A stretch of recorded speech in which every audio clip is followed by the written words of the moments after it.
Okay, it's going to be a review of SummerSlam 2000, August 27th, from Raleigh, North Carolina, the home of NC State. Pay-per-view buy rate was 570,000 pay-per-view buys, which it's got to be one of the best SummerSlam buy rates ever, but still not quite as good as No Way Out 2001, though. Like, No Way Out 2001 was even higher than this, which was incredible. But still, this is almost 100,000 more than King of the Ring. So this was an incredibly successful show. I think over 1 million paid at the gate. So yeah, man, this might have been like the apex of the WWF's popularity. I definitely think the summer of 2000, a lot of people would just consider this, one of the best times that the WWF's ever had, as a company. So, all right, let's get right down to it. First match of the night. And, I would definitely say this about this show. Like, it started off a little bit slow in terms of the quality, but this has got to be like the easiest SummerSlam to sit through. It's just a lot of fun. It just goes by so quickly. Like, this is probably the SummerSlam you could watch in one sitting more easily than any other SummerSlam. So, you got a lot of like, just very average undercard matches, but everything has a quick pace to it. It's just very well paced, this whole show, from top to bottom. So first up, we got Right to Censor. Bull Buchanan, The Godfather, and Steven Richards actually taking on Too Cool of Grandmaster Sexay, Rikishi, and Scotty 2 Hotty. So yeah, the RTC, obviously they were getting a lot of heat at the time, and Rikishi was a babyface right here. He got a really hot tag, so the fans were really into Too Cool, and it almost seemed like at this time, like the WWF was a little bit more family friendly than they were, when Austin was still with the company. It's almost like, they were trying to give, everyone just a little bit of something different, each and every match on the card. So yeah, the families and the fans were really into Too Cool, but Right to Censor, Stevie Richards actually got the super kick to break up the worm, which definitely got a lot of heat. And, this was just a pretty good way to start off the show. Then from there, we got X-Pac actually taking on Road Dogg. This was kept very, very short. Obviously X-Pac and Road Dogg had a little bit of beef right here, the two D-Generation X members right here. So X-Pac pretty much goes over really easily with an X Factor. But, Road Dogg was a little bit, not as forgiving as X-Pac. X-Pac wanted to kind of bury the hatchet, but, Road Dogg kind of gave him the suck it thing and gave him a pump handle slam. But X-Pac really needed the victory, more than Road Dogg, because he was going to have a little series of matches with Chris Jericho going into the fall, where they had the steel cage match and a lot of other really underrated matches. So yeah, just a little, the first two matches right here, these are matches that could have easily been on Raw, but they were okay. All right, so next up we got Eddie Guerrero and Chyna actually taking on Trish Stratus and Val Venis. Val Venis is the Intercontinental Champion, so it's an intergender match, and whoever gets the pinfall is going to be the Intercontinental Champion here. So Val Venis, I believe, shortly after this, he actually joined Right to Censor. It seemed like Right to Censor was, picking up all the ex-porn stars and ex-pimps, on the way to, Stevie Richards', recruiting process right there. But, Eddie and Chyna were just, a well-oiled machine here. Eddie was very unselfish. Like, he almost, approached the match like he wanted Chyna to win the IC title. Chyna actually, she didn't do any selling for Trish at all here, so I felt a little bit bad for Trish. Even Val Venis was a little bit annoyed that he had to tag with Trish right here. So Val ends up losing the Intercontinental Championship without even being pinned, as Chyna pretty much easily defeats Trish Stratus. But Eddie didn't really, Eddie wasn't selfish at all. He kind of let Chyna win it, and, they had a nice celebration. And, yeah, I really love that post-match promo between Eddie and Chyna. It almost brought me to tears because Eddie just came across so genuine. He was like, man, this is the best woman in the world. And it almost hit me like, man, it just sucks that Eddie's not here. But, yeah, this wasn't a great showcase of Eddie Guerrero, the wrestler. But, Chyna was going to do a lot of big things in the fall of 2000. October 2000 was probably, the biggest month of her life, as she was on the cover of Playboy. So, yeah, three-time Intercontinental Champion. No wonder Benoit said at the end of the year that he wanted to bring some notoriety back to the IC title after he beat Billy Gunn at Armageddon. All right, so from there we got Jerry Lawler actually taking on Tazz. So Tazz was attacking the announcers, Jim Ross and Jerry Lawler, and, So, how does all the ECW hardcore fans feel about Tazz actually working with announcers here? It had to be a smack in the face, but hey, Tazz ended up becoming an announcer anyway. Tazz was calling Jim Ross and Jerry rednecks.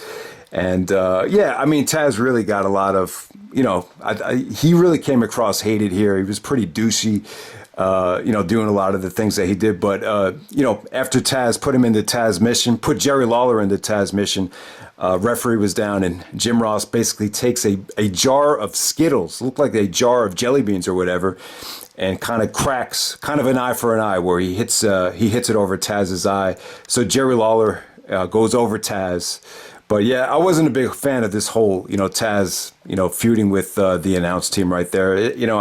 This had to be a huge slap in the face of some of the ECW fans. So I thought Tazz's, debut got off to a good start when you look at the beginning of the year. But at this point, I'm sure a lot of the hardcore Tazz fans had to be a little bit frustrated with, how he was being used at the time.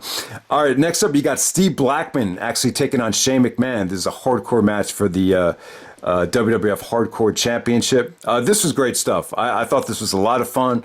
I think this was definitely the highlight of Steve Blackman's career. He really had a good look, man. He really reminded me of Hugh Jackman, the guy that played Wolverine. He kind of had that look to him, that no-nonsense look, but at the same time, he kind of had like a Taekwondo martial arts background, just kind of chasing Shane McMahon all over the ring with a kendo stick right here. So Tess and Albert actually interfered. They played a huge part in the match, but Shane was doing just a lot of, duking and diving, a lot of, just a lot of charisma from Shane, juking and jiving. That's what I meant to say. But yeah, so eventually, Shane is actually kind of, running away from Blackman, and he's running up the scaffold right by the Titantron. And so Blackman's, trying to chase him up it with the kendo stick. So Blackman hits him with the kendo stick. So Shane falls like maybe 50 to 70 feet, off the scaffold. So yeah, this has got to be like a, one of the biggest bumps Shane ever took.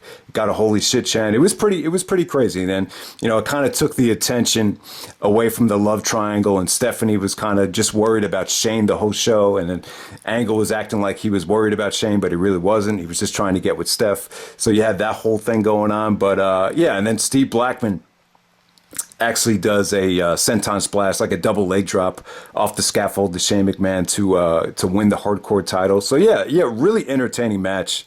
Definitely the highlight of the show so far. So yeah, this has got to be up there with one of Shane McMahon's most heroic performance. I just think Shane, I think he was very inspired by Foley. I think he saw Foley falling off the cells and everything. And, I think Shane was dealing with a lot of pressure, being Vince's son. And it was just kind of a great way to kind of, achieve glory just by doing these stunts. It seemed like he was really proud of it. He said he did it for the fans, but more importantly, he said that he loved to do it for himself. So it just gave Shane, just a lot of satisfaction to take those kind of bumps. But yeah, I would definitely say that's got to be a top 3 Shane McMahon bump. I would definitely say the Hell in a Cell against Undertaker. That's got to be number 1. I would say number 2 has got to be the Big Show match, the Last Man Standing match, where at Backlash, that was even more of that was a higher drop, I would say, the one at Backlash than this. But this was still pretty deep. It's a pretty big fall. It's like 70, almost 50 to 70 feet, it looked like. All right, so next up, we got Chris Jericho taking on Chris Benoit. 2 out of 3 falls. God, it only went 13 minutes. See, yeah, that's the only reason why people might not like this match.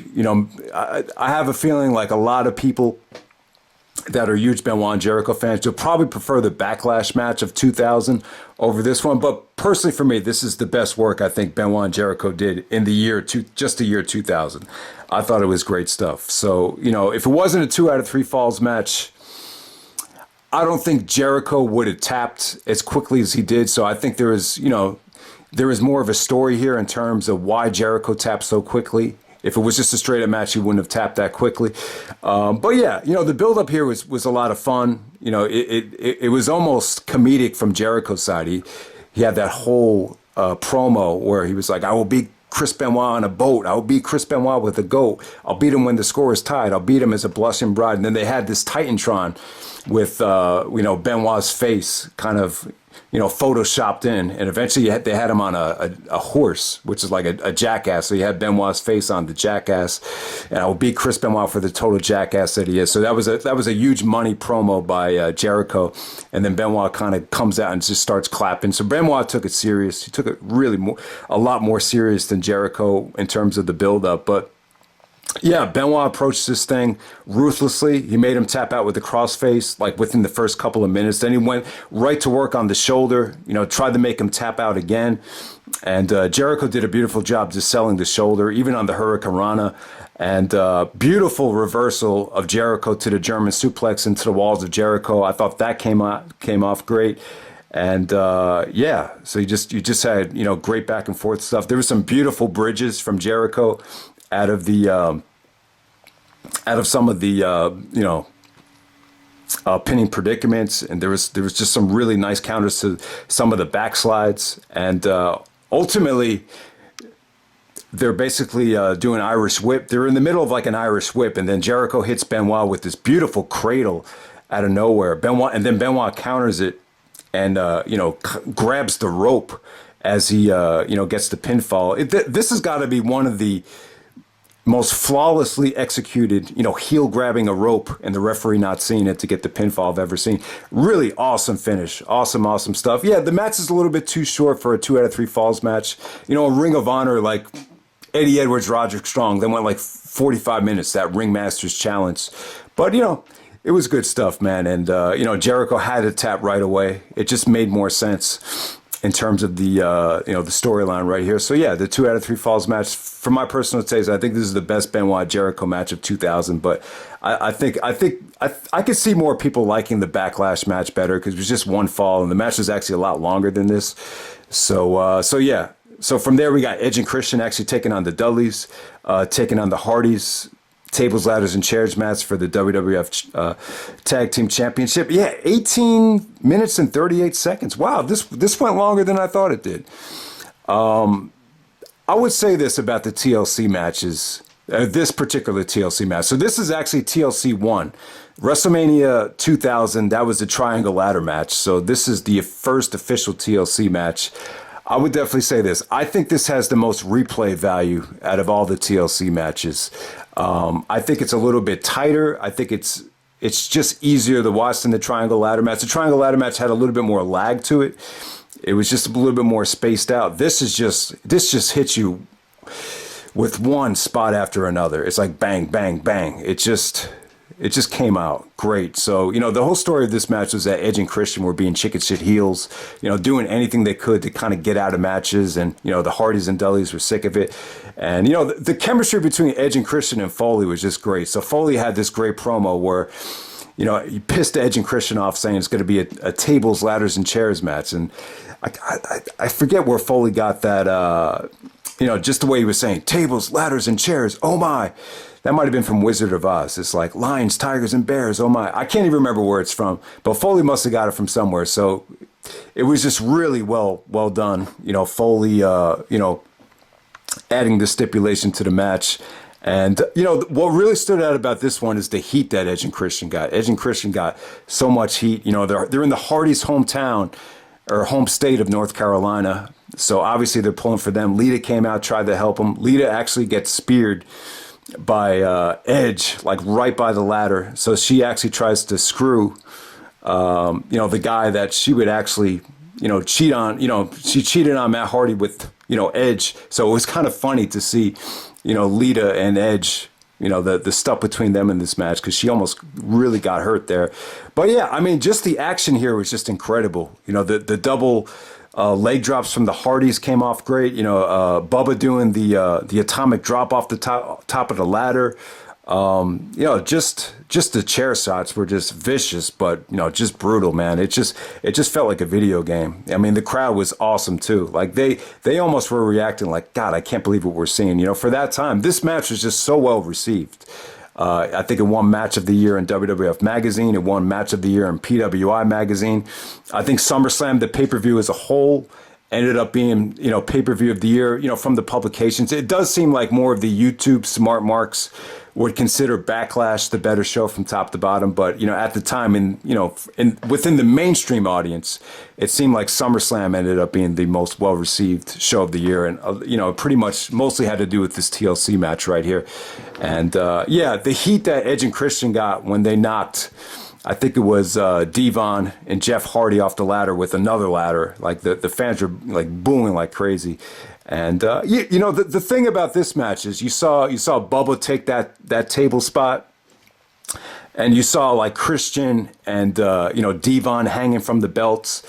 It's just the one knock on this match is that visually it's just not as impressive as TLC 2.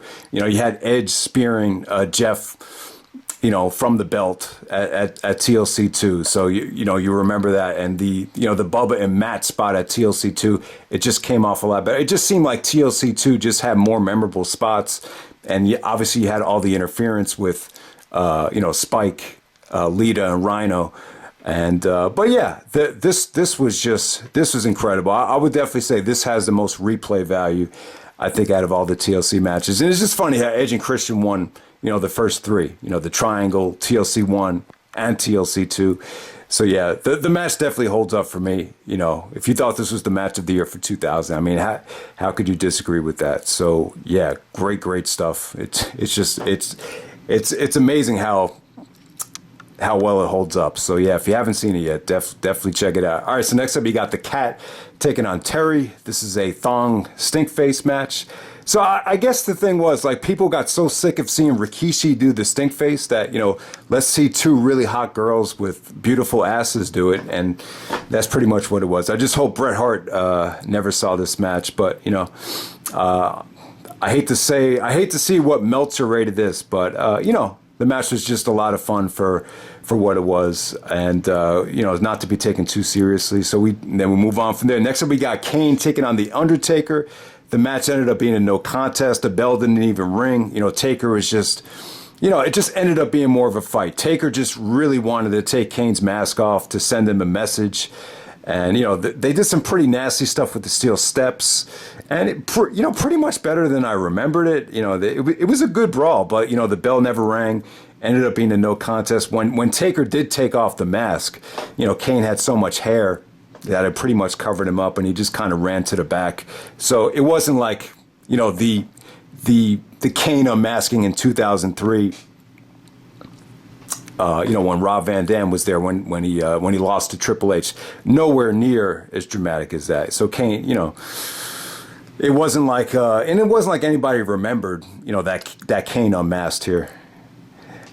So that's pretty much it with Kane and Undertaker, and now we get to the main event. There's a lot of matches on this show, huh? So this is the 10th match of the night.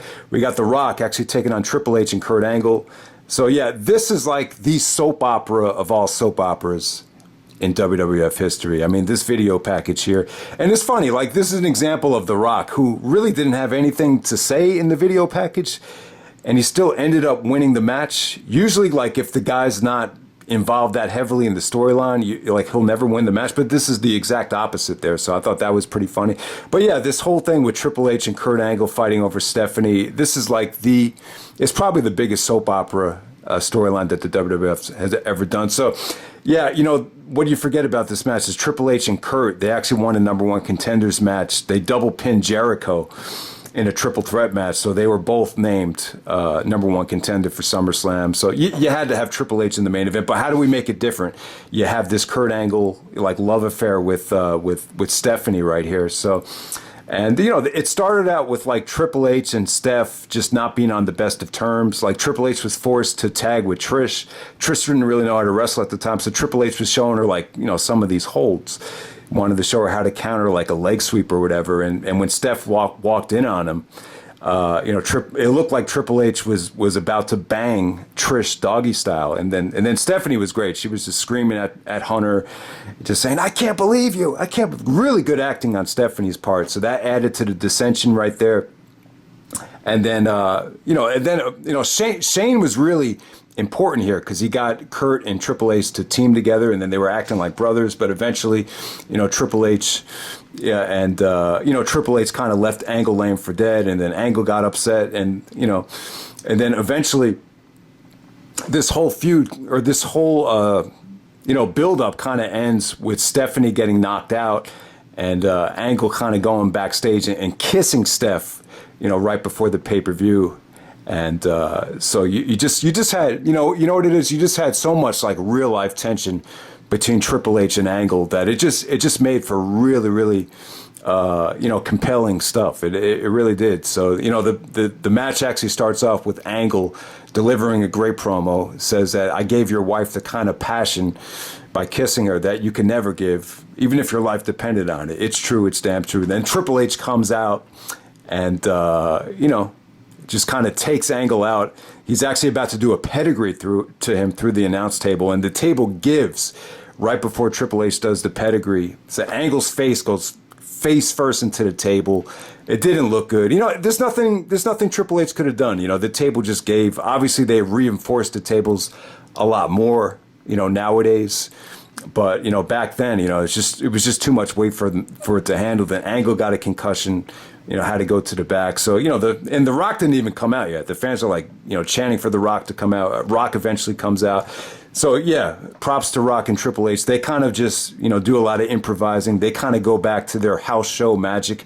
These guys wrestled so much.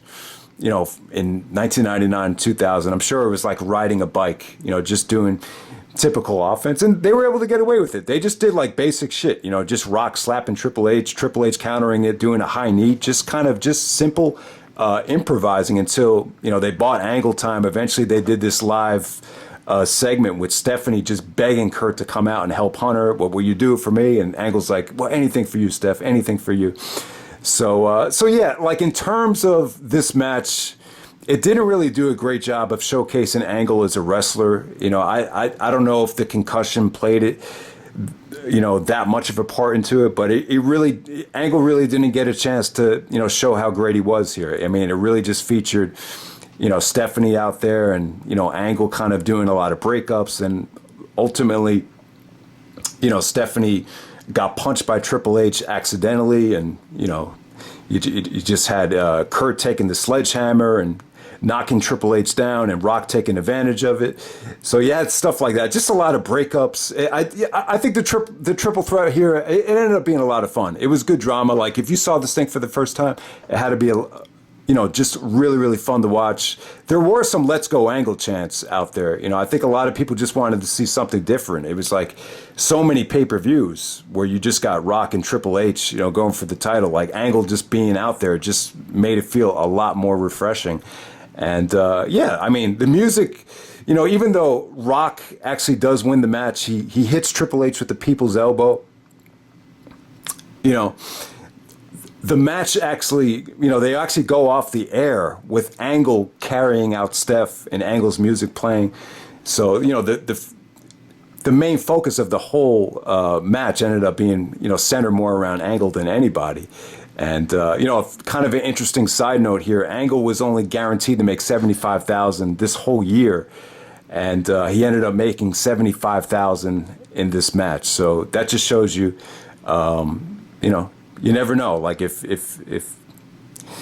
you work hard enough, and if you main event pay-per-views, it shows you how competitive it is, to main event, in this company. So just wanted to make that point. But yeah, just pretty engaging stuff. The Triple H and Kurt Angle storyline, it was actually voted the feud of the year. I just think I think at the time you just had a really nice competitive edge to this whole storyline right here. So it definitely was something to talk about. But in terms of like the Triple H Kurt Angle matches, I don't really, a lot of people have made this point too. They never really had the chance to really click for whatever the reason. But yeah, the triple threat match ended up being a lot of fun. Do I think it's one of the best triple threat matches ever? No, but it was like icing on the cake of just a really good SummerSlam. So yeah, I would definitely say that SummerSlam was probably, I think you could argue this being the pay-per-view of the year. I would actually say this is my pick for the best pay-per-view of 2000. And I think Backlash is definitely right there with it. I think that's probably most people's favorite. I think Fully Loaded is the best double main event. But yeah, Backlash, Fully Loaded, SummerSlam. I think those are the three best pay-per-views of 2000. But yeah, this pay-per-view, there's really a lot of, just like raw quality matches to start this thing, but it just flows really well. And it's just one of those pay-per-views you could just sit through in one sitting like it's nothing. And it just kind of gives you, there's a little bit of everything on here. You got the women, the hot women. You got the, the old school fight between Kane and Undertaker. You got a soap opera driven, triple threat main event. You got the ladder match with the tag teams. You got the technical wrestling 2 out of 3 Falls Classic. You got the hardcore match with Shane. You got the intergender match. You got the fun, the family fun opener with the Too Cool and the Right to Censor. So yeah, it's a very, very well-rounded show. Yeah, that's pretty much it, guys. So that's SummerSlam 2000, and I'm out. All right.